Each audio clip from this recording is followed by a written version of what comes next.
Welcome to this tutorial on writing your dissertation from the University of Reading Study Advice team. It's designed for you to go through at your own pace, and you can pause it at any time.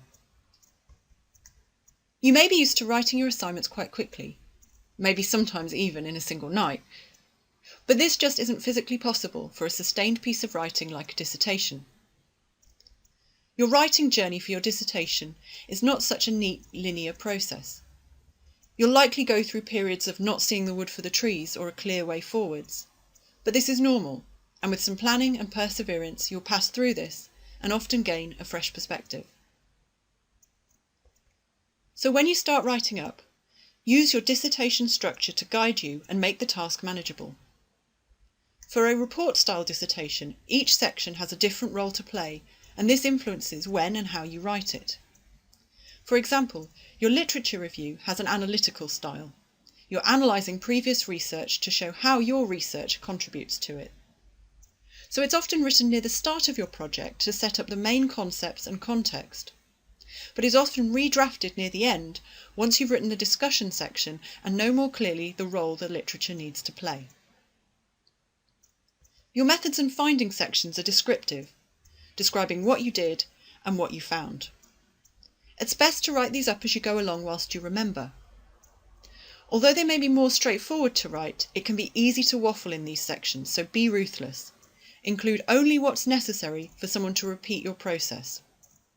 And make sure you describe your findings in words, as well as presenting the data in relevant graphs and tables, etc. Point out to your reader the key patterns and themes in the data. The discussion section is discursive, meaning you're discussing and explaining your findings. It's written after you've got your findings, and you need to refer back to the concepts and past research in your literature review to help you interpret what you've found. It's likely that you'll have far more findings and things to say than you need. If you're not sure what to include, always go back to your research aims or questions as your guide. For everything you include, ask yourself, how is it helping to answer these aims? If it isn't, cut it out, leaving you free to focus on the most relevant findings.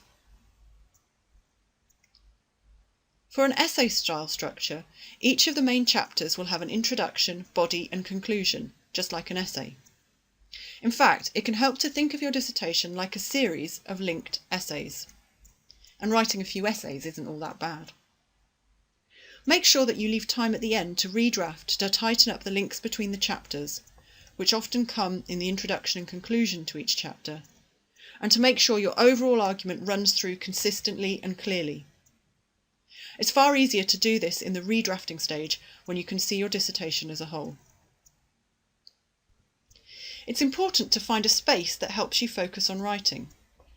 This might be on your favourite floor of the library, a coffee shop, or that secret bunker on campus where none of your friends can find you to distract you. It's also important to protect your writing time. Your dissertation time can quickly get eaten up by all those other things that seem more immediately urgent.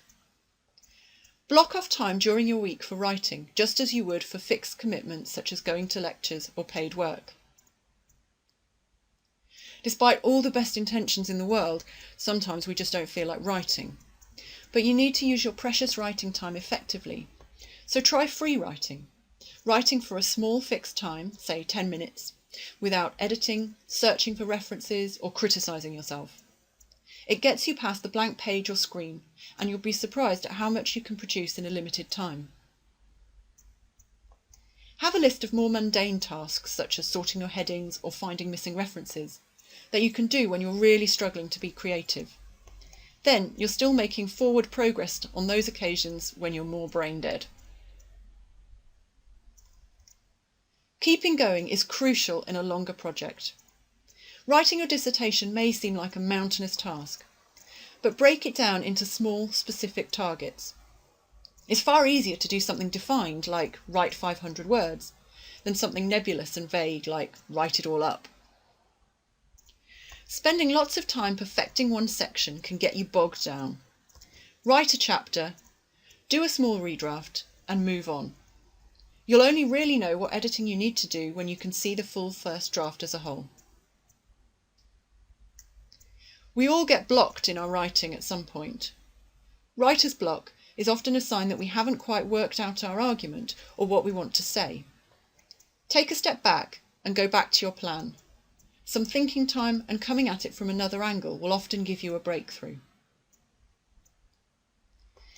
It's easy to feel isolated or lose your way, but talking to other people who can ask questions, give you ideas, plus getting feedback from your supervisor can all help you get back on track.